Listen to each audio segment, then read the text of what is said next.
Taps, I'm going to start out by asking you to describe the city of Detroit when it was in its heyday in the late 20s.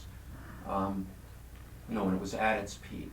This was, what kind of place was this? Well, in those days, Detroit was a very alive city. A lot going on, but mostly high automobile production. Intense competition between General Motors and Ford Motor Company, the Chevrolet versus the Ford.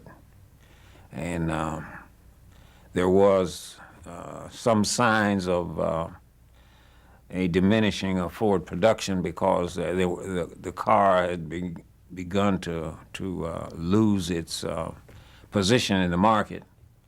That is the Ford I'm talking about. And it wasn't selling like it had in previous years.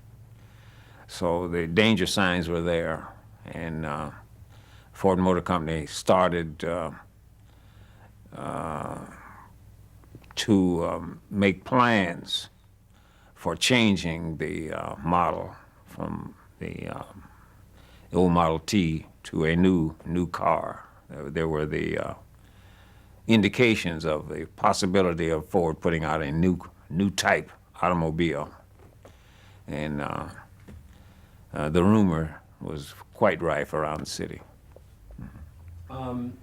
Was Detroit like a city of high life at that time?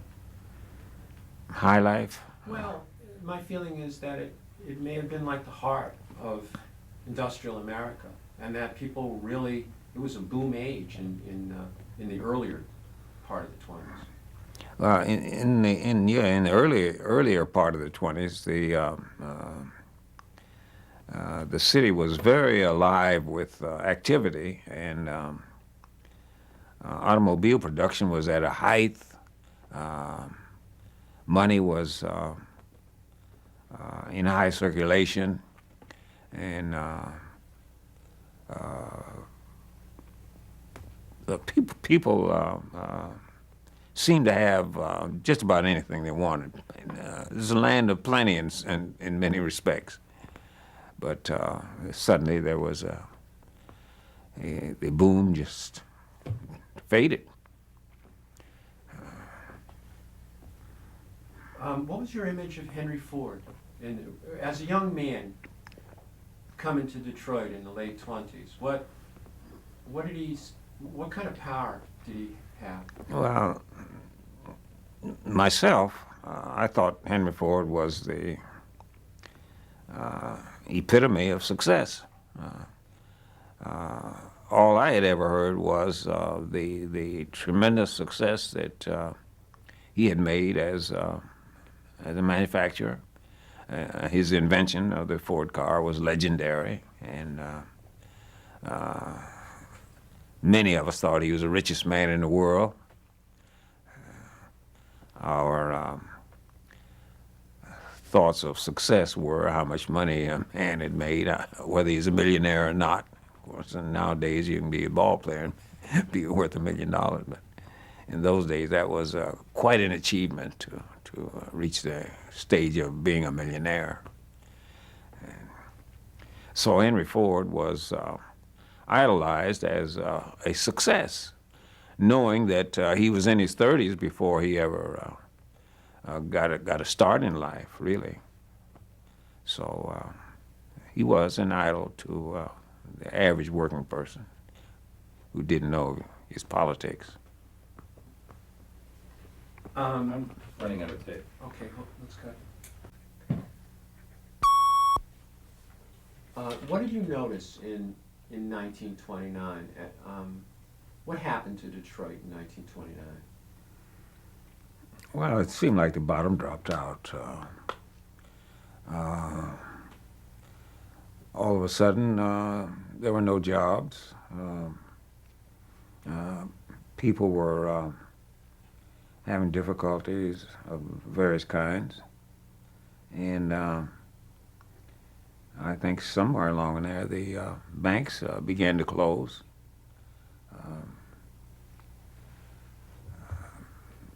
I was in my late teens early 20s, and I could feel it because I couldn't get a job, you know. So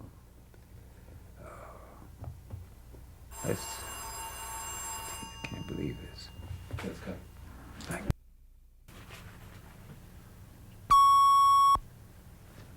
Mr. Taps, can you describe your neighborhood where you lived in Detroit? What it felt like, smelled like, sounded like, looked like, the different people that lived here? Well, it was quite a congested neighborhood that I lived in. Of course, all of that has been destroyed now. In fact, the freeway runs through a considerable amount of the area in which I grew up. It was a neighborhood of many nationalities: Polish, Jewish, black, Italian, and most of us were the sons and daughters of factory workers or factory workers themselves. The youngsters spent most of their time on the playgrounds, playing softball or whatever. The parents, mostly out of work in those times that we're speaking of, out of work. But when they did work, they either worked in the General Motors or Ford plants, Chrysler. But work was not year-round, even if you had a job in a factory. They had the changeover periods.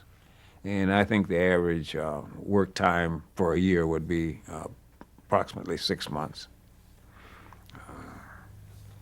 Even in the years when I became a factory worker, a Ford worker, the work time was never from January to January. Usually it was from December till about April or May, and then down until the fall after Labor Day. You go back to work. Can you give me a visual Excuse me. picture? Can we stop for a minute?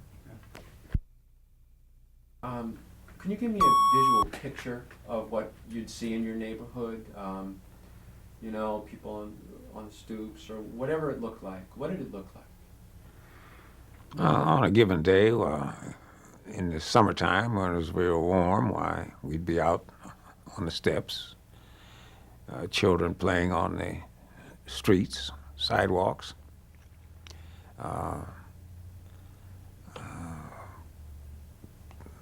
Different sounds of the city in those days were vendors, horses and wagons, you know, selling whatever vegetables, fruits, and things like that.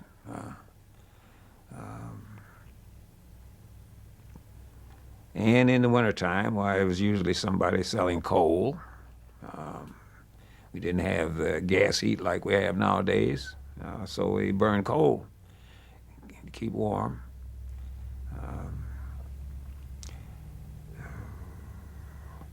And the supermarkets did not exist in those days. You had the corner grocery store or the corner bakery, whatever.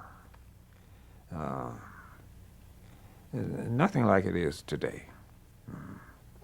Can you tell me about how the people would get coal in your neighborhood when times were Well, of course, most of the coal was sold off of horse and wagon vendors. But there came a time, especially during the Depression, when people didn't have the money to buy coal. The trains used to go through the city and hauling coal and other products, of course, to the various places where it was sold. And in going through our neighborhood, the young fellas would get up on the trains and throw the coal off. And the whole neighborhood would descend upon that area, and with any kind of container that they could carry and fill them with coal and take it home. This wasn't unusual, it was usual. Whenever the word got through the neighborhood that the coal train was coming through, why everybody rushed to the railroad tracks, and the young men would get up on the train and throw it off. And it's a funny thing, we weren't challenged. It was something that they seemed to expect to happen, so it was passively permitted. Great. How did you earn money?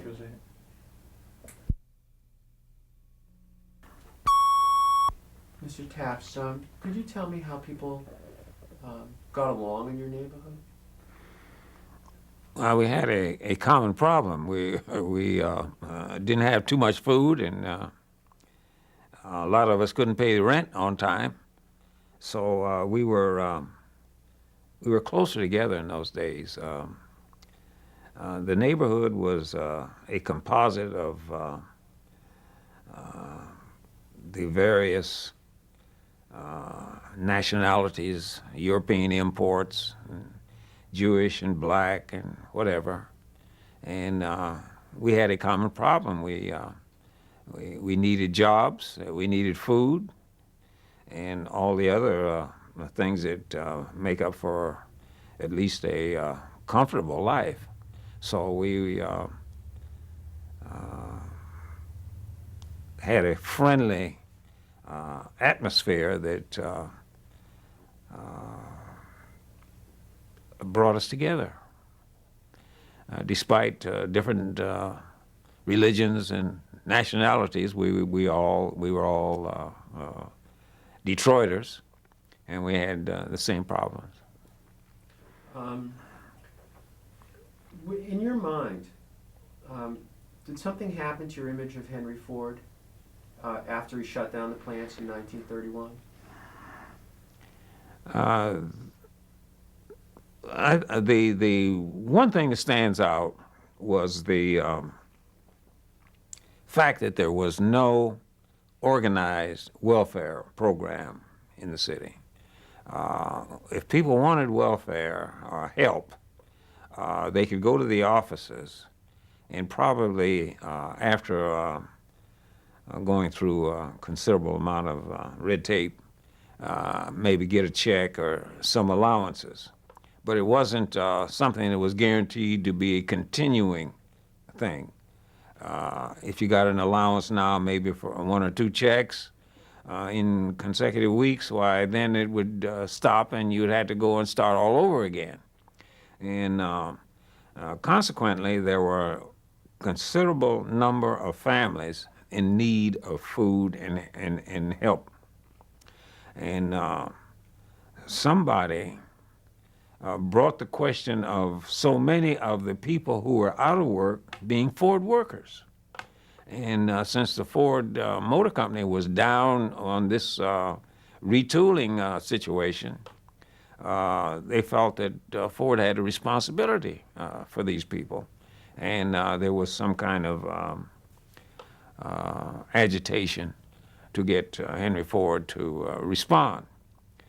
One of them, of course, was the Hunger March in '32, but at the time I'm speaking of was when the agitation had become so intense that the Ford Motor Company responded with a $100,000 donation to the city welfare program. And of course, the sources who had been the root of the agitation figured it out that with approximately 30,000 Ford workers out of work in and around the city, that he was giving them about $3 apiece, you know. So this wouldn't go very far. But that is an indication of what the feeling was in those days at that time. Okay, let's go for a second. Are you all right? Speed. So, did people work with each other in your neighborhood? Well, there was a sharing atmosphere in the neighborhood. Whoever had something to share with others, they would call and let them know.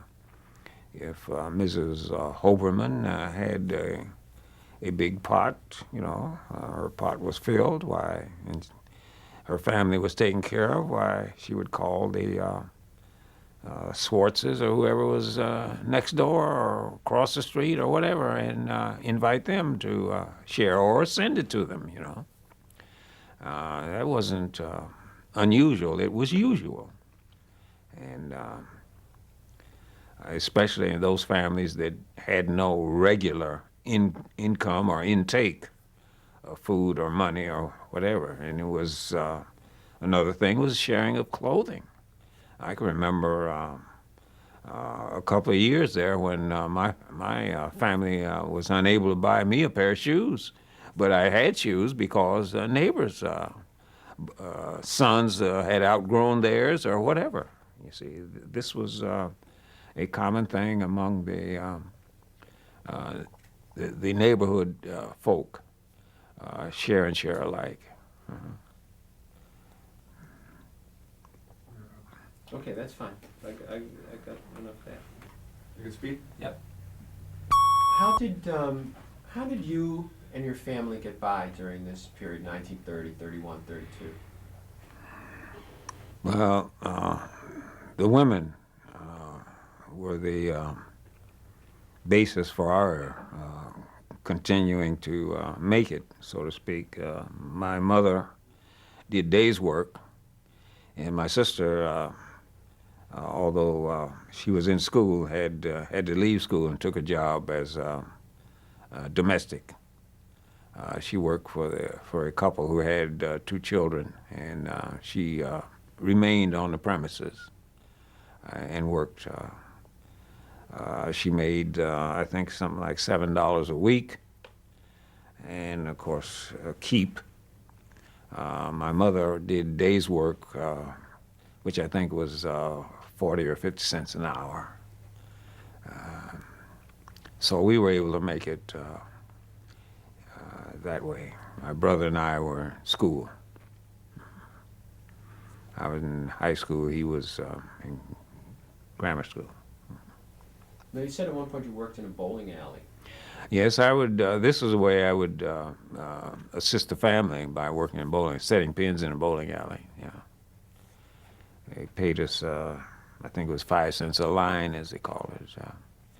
But usually I could make $1.50, maybe $2 a night. Your family lost some money in the bank closings. Can you describe how your mother and sister lost the money?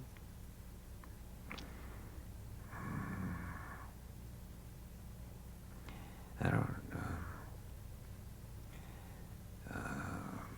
Well, we had the savings were in the bank, and when the banks closed, you just couldn't draw any money out. So we had to wait until the bank holidays were over. In the meantime, wherever they worked, the people paid them in script. The city of Detroit, I think it was, I'm not sure whether it was the state of Michigan or the city of Detroit that issued the script,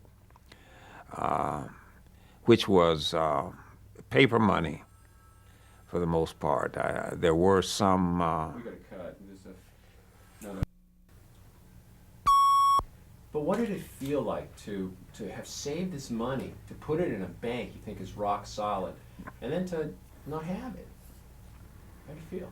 Well, remember, you're asking me a question of something that happened 50 years ago. So my remembrance is not too clear on how the family reacted. I do know that my mother was very, very sad, and she cried a bit. My stepfather was very unhappy.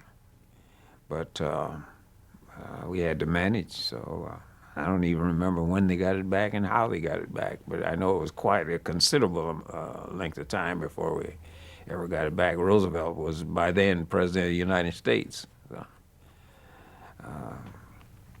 So he declared the bank holidays that resulted in the closing. But what money my family put in savings was not money that they used. That was sort of nest egg money. So I don't think it hurt us as much as it did other families. We sort of deprived ourselves of any luxuries that might accrue from spending from the savings. And working families didn't have great amounts of money in savings anyway. But it was a traumatic experience to know that you have nothing. And that was the feeling at the time, that it's all gone. But in time, it did come back.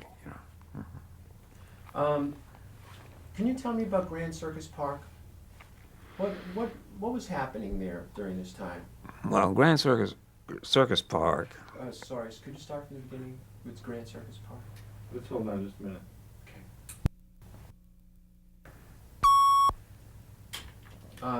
Could you tell me about Grand Circus Park? Grand Circus Park was a place where people gathered to express their feelings about various subject matter. It was like, was it Hyde Park in London? It was a place where the various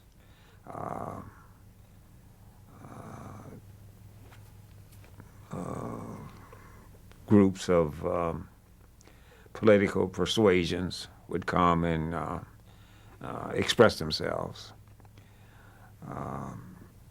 From early morning till late in the evening, why various speakers would take the podium and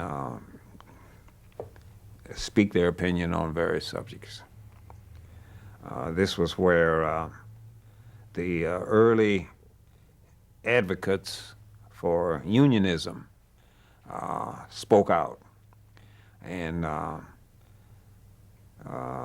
it's where I got some of my early understanding of what unionism meant.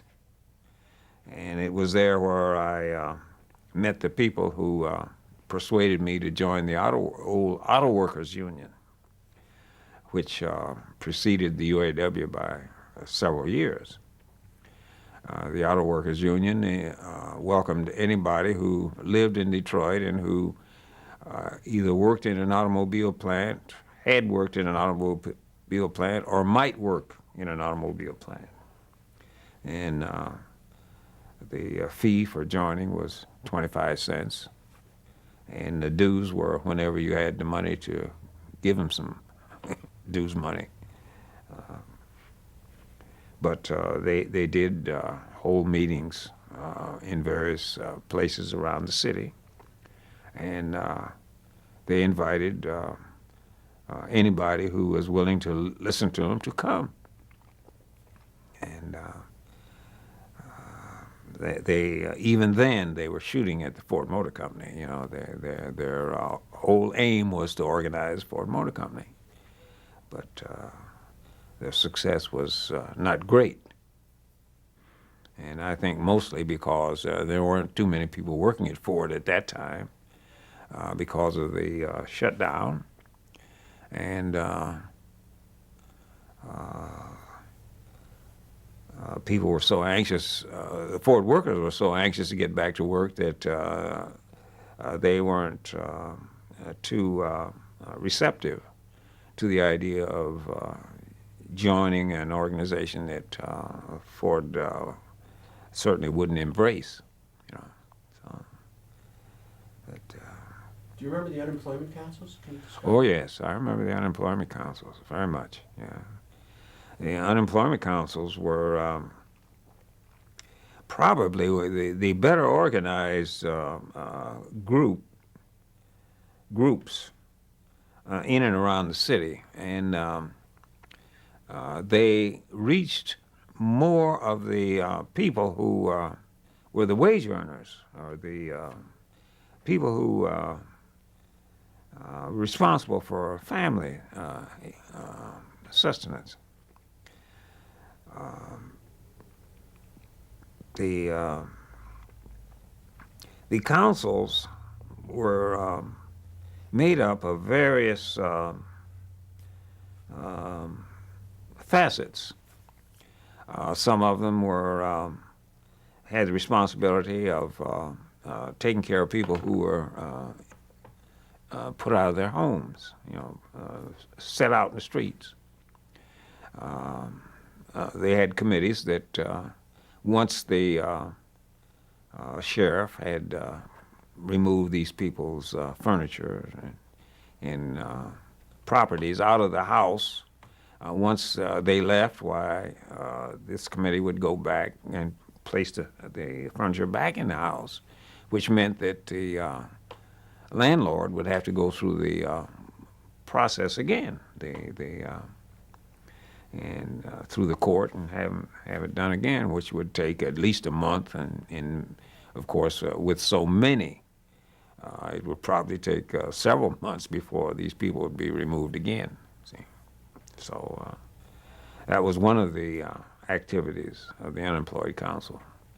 But I think the most important thing about the unemployment councils was the fact that they had continuous meetings of the unemployed and the people who were concerned with employment. And these meetings were weekly occurrences. And in this way, they were able to bring the people together and hold them together. And it was easy for rallies to be organized because of the closeness of the activity generated by the unemployment council. Youngsters, that's Can action. you tell me about that? Can you start out by saying that, I was on the, I did work with the unemployment council? Oh yeah, I can say that. Yeah. Go ahead, tell me about your involvement with the unemployment council. Well, as a member of the unemployment, we call it the unemployed council. As a member of that council, I was put on the housing committee. And as a member of the housing committee, it was my job to go to situations where people were being removed, people's furniture was being removed from their houses. They were being put out of their house. Stood by and watched the process by the sheriff department. And after they had taken all of the properties and placed it on the sidewalks or on the street, and left the premises, then we would proceed to replace the furniture back into the house. And knowing that the legal processes would require that the landlord go through the procedure of getting a court order again. And there's such a glut in the courts at that time of people being evicted that it would be some months before this particular case could be reestablished. Buying time for the families. What kinds of things did you hear in these meetings with the unemployed council? What were the words spoken or the arguments made?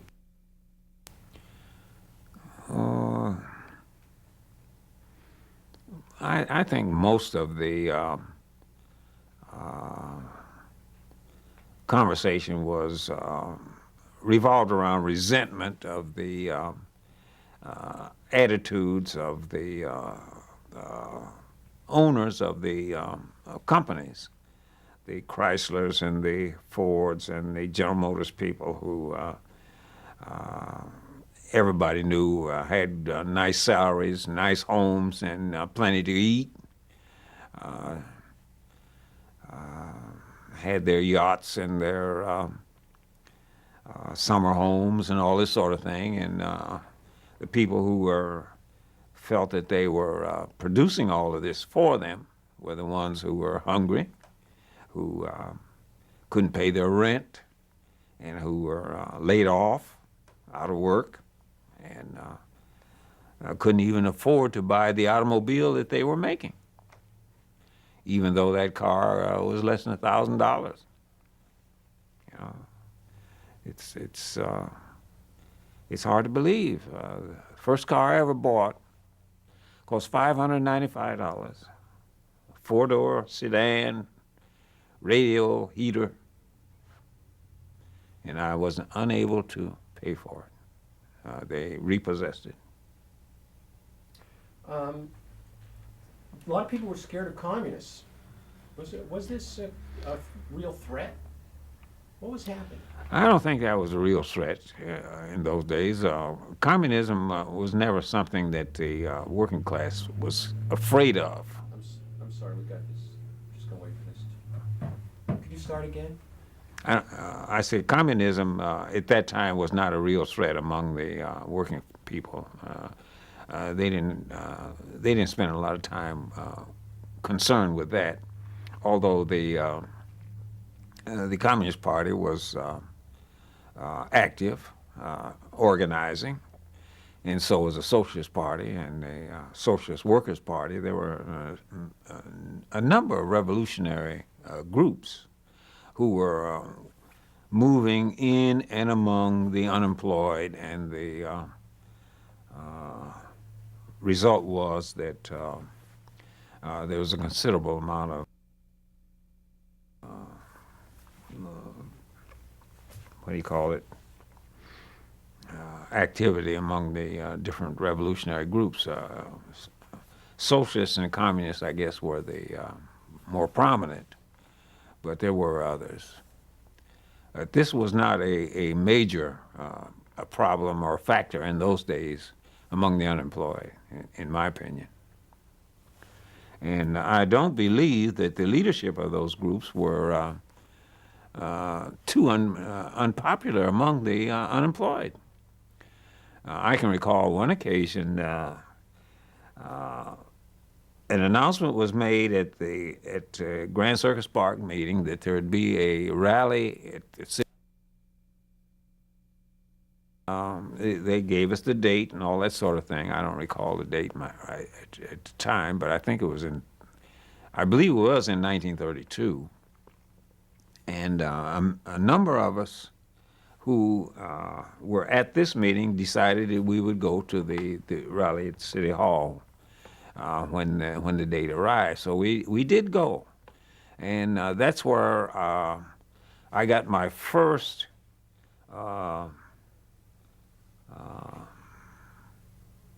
gave my first attention to the Communist Party's program, because at that program they presented the candidate for governor of the state of Michigan, and he was a black fellow. His name was Billups, Joseph Billups, and I was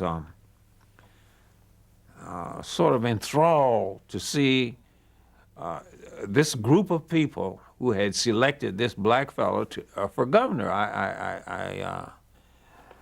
It was something that I just didn't expect. That's the only way I know how to put it. And he was very outspoken and presented himself quite well, I thought, very impressive. And then he introduced his wife, Rose, and they announced that they were going to make a tour of the state of Michigan campaigning for governor. And this tour was going to be his honeymoon, their honeymoon, yeah. So, But that was probably the most outstanding revolutionary group that I encountered at that time. Did their arguments make sense? In some respects, I would. Excuse me, sir, could you start that again in some respect? Could you just start that response again? In some respects, they made sense because they were talking about the needs of the people and the fact that the being out of work was not a necessity because the companies could provide work for the people if they had a mind to, and that they call for more interest in the welfare of the working class by those who were the wealthier people. So, in general, the program that we heard was directed toward the needs of the working people. Okay, let's cut for a second. Some people say Frank Murphy was a good guy. Why? Well, I think Frank Murphy was considered a good guy because he came along at a time when he was needed, and he seemed to have a heart and a concern for the welfare of the folks. And he did those things that were necessary to try to address the needs of the people. He was a good mayor, very good mayor. Pleasant change, huh? No. He was a pleasant change from before. Yes, he was. He was a very pleasant change because he looked in a different direction. The others were pawns of the wealthy, and he looked toward the needs of the people. Okay, let's cut. Good. What kinds of things did Frank Murphy do? How did he change things? Oh, you asking me to go back many years. All right, cut for a second. You want to think about it? Were Ford and Hoover linked in your mind? Oh yes. Tell me about it. Oh yes, they were definitely linked because Henry Ford went on radio and spoke when it appeared that the vote in Michigan was going to go Democratic. So he personally, the only time I ever heard Henry Ford's voice was then when he spoke in favor of Herbert Hoover. And consequently, there were a number of leaders, self-appointed leaders, I suppose, who organized or tried to organize neighborhood Republican enclaves in behalf of Herbert Hoover. I don't think they succeeded. I rode out on the Baker streetcar. That was the name of the line. And went directly to the Ford Rouge plant. This car line did. I didn't go all the way to the Rouge plant on the car because when I got to Dix Avenue, I could see the people running from the plant. So I got out there on Dix. And I asked some of the people what was the matter, and they said they were shooting at us. So very foolishly, instead of running away from the plant like these people were, I went toward the plant, and I saw people who were bleeding, and then I learned from a couple of fellows that some people had been shot, and he said he thought one had been killed. And then, of course, I reversed myself, and I decided I was going the wrong direction. And I was helping some people who had were bleeding. You could see that they had been hit. I don't know who did the shooting. They claimed that Harry Bennett and his gang did. There are various points, statements about it, but I didn't see who did it. All I know is what the people that I saw who were injured from shots. And so most of them insisted on going home because they didn't want the company to know that they had been involved. These were people who were Ford workers, evidently, and who didn't want the company to know that they had been involved in the demonstration.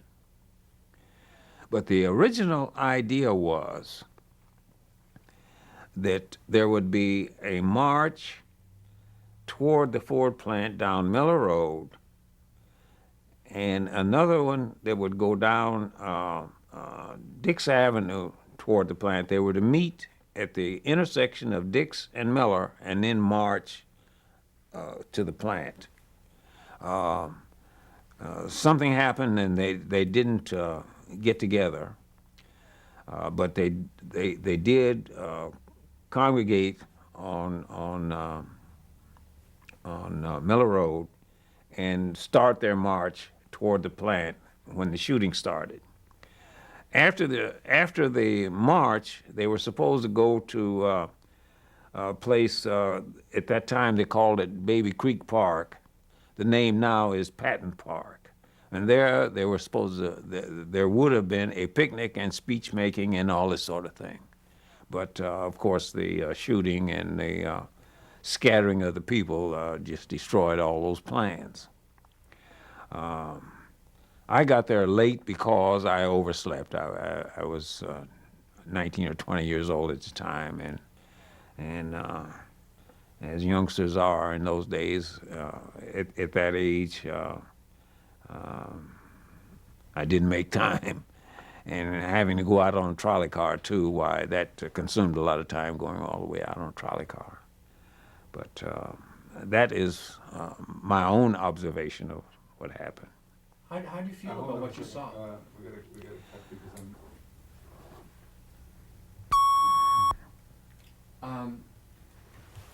How did what you see affect you? Well, I was appalled. It was hard to believe that people who had nothing but a few signs, and women and children, and men, women, and children in the group. There weren't a lot of women, but there were some, and there weren't a lot of children, but there were some, and it was a terrible feeling. Hard to believe, and of course it was sometime later before we realized that 4 people had been killed, and later there was a 5th. It was a black fellow who was killed later, who died later, I should say. But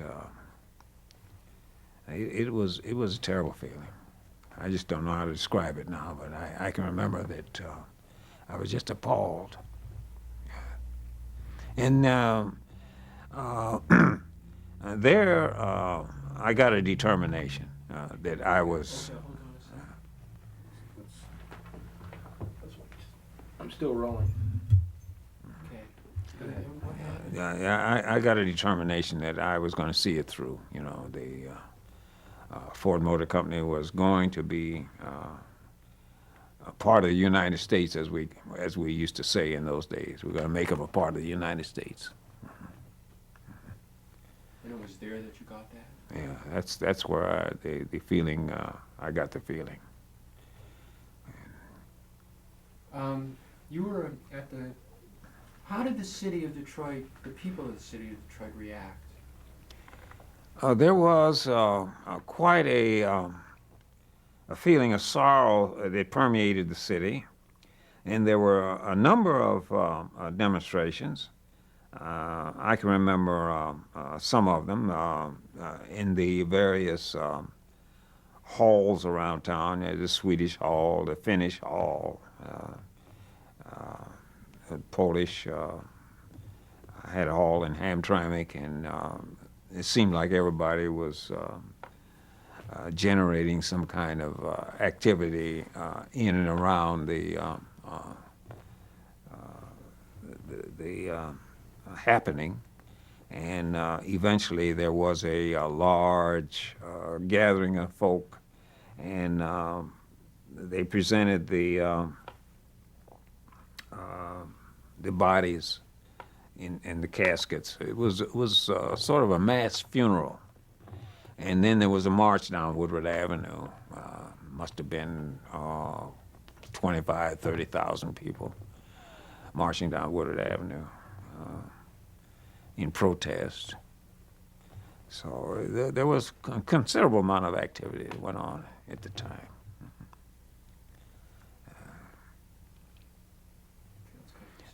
Hold on 1 second while we. What was? If you could put yourself into that election, it's the first time you voted. Well, as I said before, that was the first time I ever voted. You know, I had just reached the voting age, and I had learned a considerable amount from my activities in and around the city that about politics and political attitudes and what the different parties stood for and all that sort of thing, so that I knew that the country needed a change in philosophy. And all of this was wrapped up in the promise personified in Roosevelt. So my feeling was that a new day had arrived. This was bolstered by the fact that some of the people that I admired, for example, the governor. Yeah, excuse me a minute.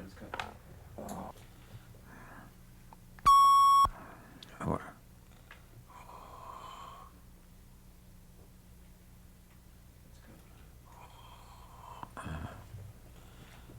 Now. Oh, okay. All right. Let's roll again. Still rolling.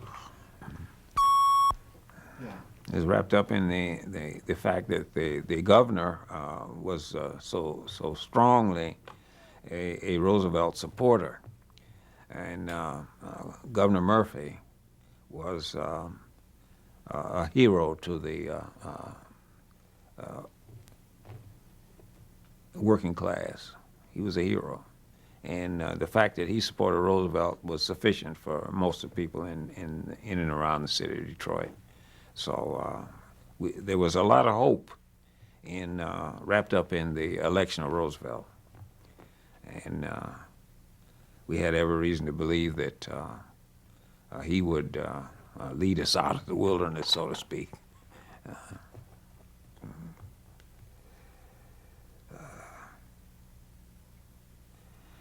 And as you know, his programs did a lot toward. Well, my uncle Sam was the first in our family to ever go east to the nation's capital, but he went as a member of the bonus army, and he told the family that he was going because he felt compelled to be a part of the activity that was generated to see that the bonus was paid off. And when he decided to go, he called the family together to let us all know that he was going. And see, my uncle was the only boy in a family of 8. All the rest were girls, and they were very close, and he called his sisters together to let them know what he was going to do. So